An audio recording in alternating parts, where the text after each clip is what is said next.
LDF മുന്നണി പ്രവേശനം അനുവദിക്കാത്ത LDF നേതൃത്വത്തിന്റെ നിലപാട് വഞ്ചനാപരമെന്ന് NCP സംസ്ഥാന അധ്യക്ഷനും ദേശീയ ജനറൽ സെക്രട്ടറിയുമായ NA മുഹമ്മദ് കുട്ടി പറഞ്ഞു. ജനതാദൾ കർണാടകയിൽ BJPക്കൊപ്പം നിൽക്കുമ്പോഴും കേരളത്തിൽ ജനതാദൾ LDFനൊപ്പമാണ്.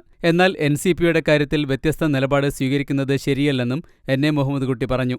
LDFനൊപ്പം നിന്നുകൊണ്ട് ഇടതുപക്ഷത്തിൻ്റെ ഭാഗമായി നിന്നൊരു പാർട്ടിയാണ് NCP. എന്നാൽ ഈയിടെ ഒരു പാർട്ടിക്കകത്തുള്ള വിഭജനം ഉണ്ടായിട്ടുണ്ടെങ്കിലും ഇവിടെയുള്ള നേതാക്കളിൽ ഇപ്പോൾ PC ചാക്കോ അല്ലെങ്കിൽ AK ശശീന്ദ്രൻ ഇവർ രണ്ടുപേരാണ് മുഖ്യമായിട്ട് ഇന്ന് ശരത് പവാറിൻ്റെ ഭാഗമായി നിൽക്കുന്നത്. അണികളിൽ ഒട്ടുമിക്കവരും ഇന്ന് ഞങ്ങളുടെ കൂടെയാണ്. മാത്രമല്ല, ഇലക്ഷൻ കമ്മീഷൻ യഥാർത്ഥ NCP എന്നുള്ളത് ഒഫീഷ്യലായി അജിത് പവാർ വിഭാഗത്തിനെയാണ് നിയമിച്ചിരിക്കുന്നത്. അപ്പോൾ അത്തരത്തിൽ കൊടിയും ചിഹ്നവും ലഭിച്ച ഈ പാർട്ടിയെ എന്തുകൊണ്ട് LDFൽ നിന്ന് മാറ്റി നിർത്തുന്നു? LDFന് പൂർണ്ണ പിന്തുണ പ്രഖ്യാപിച്ചിട്ടും മുന്നണിയുടെ ഭാഗമാക്കാൻ LDF നേതൃത്വം തയ്യാറാകാത്ത നിലപാട് ശരിയല്ലെന്ന് എറണാകുളത്ത് ചേർന്ന NCP സംസ്ഥാന എക്സിക്യൂട്ടീവ് യോഗം വിലയിരുത്തിയതായി NA മുഹമ്മദ് കുട്ടി പറഞ്ഞു. അജിത് പവാർ നേതൃത്വം നൽകുന്ന വിഭാഗം മഹാരാഷ്ട്രയിൽ NDA സഖ്യത്തിനൊപ്പമാണ് എന്ന കാരണമാണ് LDF നേതൃത്വം ചൂണ്ടിക്കാണിക്കുന്നത്. എന്നാൽ ഇതിനു മുൻപും NCP പല സംസ്ഥാനങ്ങളിലും വ്യത്യസ്ത രാഷ്ട്രീയ നിലപാടുകൾ സ്വീകരിച്ചിട്ടുണ്ടെന്നും NA മുഹമ്മദ് കുട്ടി പറഞ്ഞു. ഗോവയിൽ മന്ത്രിസഭയ്ക്ക് സപ്പോർട്ട് കൊടുത്ത സമയത്ത് ഇവിടെ അന്ന് NDAക്ക് സപ്പോർട്ട് കൊടുത്തപ്പോൾ ഇവിടെ ശശീന്ദ്രൻ മിനിസ്റ്ററായിരുന്നുണ്ട്, തോമസ് ചാണ്ടി മിനിസ്റ്ററായിരുന്നുണ്ട്. ഇപ്പം അതിനുശേഷം പാർട്ടിയുടെ പിളർപ്പിന് മുമ്പാണ് നാഗാലാൻഡിൽ 7 MLAമാർ അവിടെ NDA സപ്പോർട്ട് ചെയ്യുന്നുണ്ട്. അവിടെ മന്ത്രിസഭയിൽ അംഗമല്ല. അപ്പോൾ ഇത് ദേശീയ തലത്തിൽ അത്തരത്തിൽ NCP ഒരു പൂർണ്ണമായി NDAക്ക് സപ്പോർട്ട് കൊടുത്തിട്ടില്ല. വ്യത്യസ്ത നിലപാടുകളാണ് വ്യത്യസ്ത സംസ്ഥാനങ്ങളിൽ എടുക്കുന്നത്.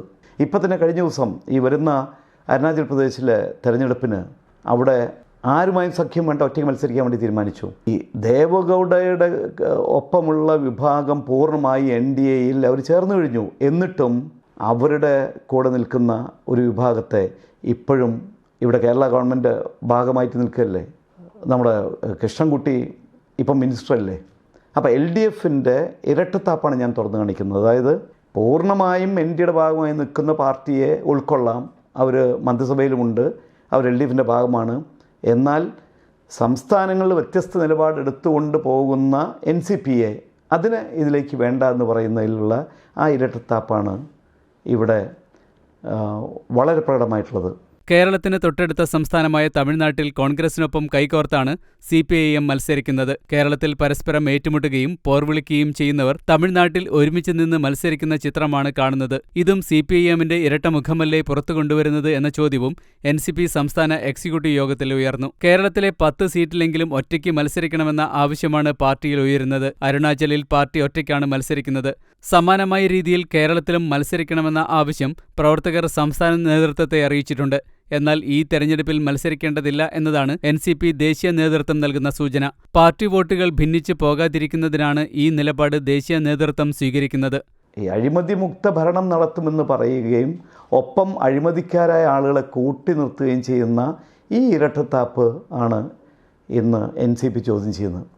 ഇത് പ്രകടമായ, അതായത് കൃത്യമായി പറഞ്ഞാൽ പാർട്ടിയുടെ കഴിഞ്ഞ ദിവസങ്ങളിൽ നടന്ന മീറ്റിങ്ങുകളിലെല്ലാം ഇത് തുറന്നു കാട്ടണമെന്നും മാത്രമല്ല 10 സീറ്റിൽ മത്സരിക്കണമെന്നൊരു ചിന്തയും വരുന്ന അവിടെ നിന്നാണ്. പക്ഷേ ആ മത്സരത്തിനെ സംബന്ധിച്ച് പിന്നീട് ദേശീയ നേതൃത്വവുമായി ഇടപെട്ടപ്പോൾ അവർ പറഞ്ഞത് കേരളത്തിൽ പാർട്ടിയെ വളർത്തിയെടുക്കുക, ഇപ്പോൾ ഈ മത്സരത്തിന് പോകണ്ട എന്നുള്ളൊരു ചിന്തയാണ് ദേശീയ തലത്തിലുള്ളത്.